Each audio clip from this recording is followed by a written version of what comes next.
if you don't know, you ever saw, did any of you ever see the movie Minister Society? Last classic, right? Yeah. So those group of brothers was typical of a community in California. Gangbangers, drug dealers. That's the environment I grew up in. Those are my friends. Those are my type of friends that I had. Brought up in Inglewood, California. And that brother, that was the Muslim brother that was in that movie, right? Remember him? He was always talking to them about Islam. We had a friend like that. He had just converted. He became a member of the Nation of Islam. He was always talking about Farrakhan. He's always talking, we be sitting up doing our thing. And he just talked all the time. Always was around us, talk. So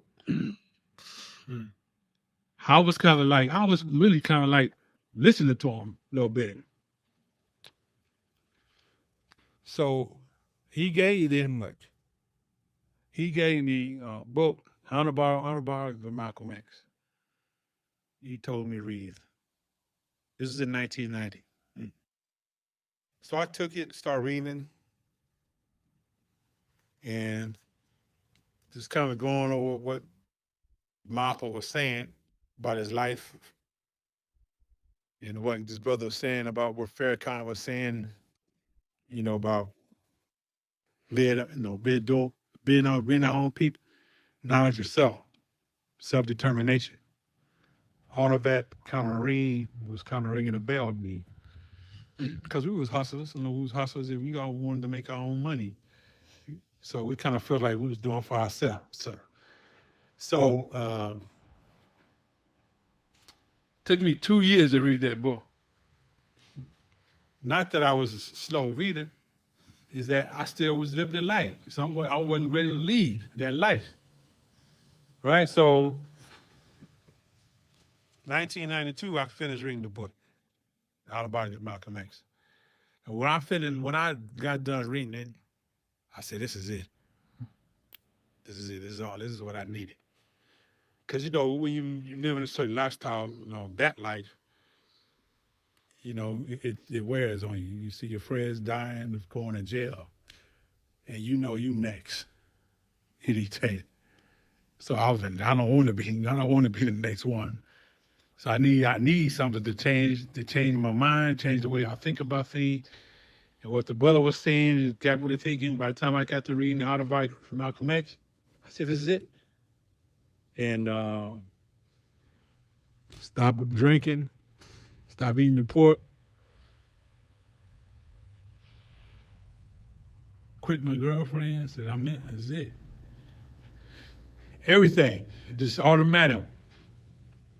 And I took my Shahada, and I can't get it.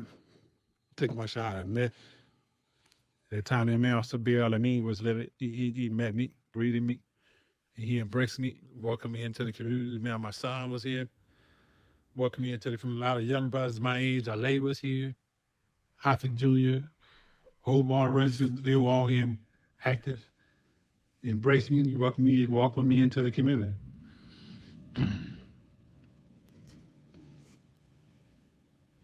We was talking about truth. When I think about that, experience, think about reading Malcolm X's autobiography. There's a part in his book, in his autobiography, when he was in prison, and he ordered to pray, and he had to kneel down. He said it was hard for him to do, because he had never kneeled down to do anything except pick a lock. Like, comment, share, donate. Help a new Muslim enter into Islam. Go to embracereverse.org.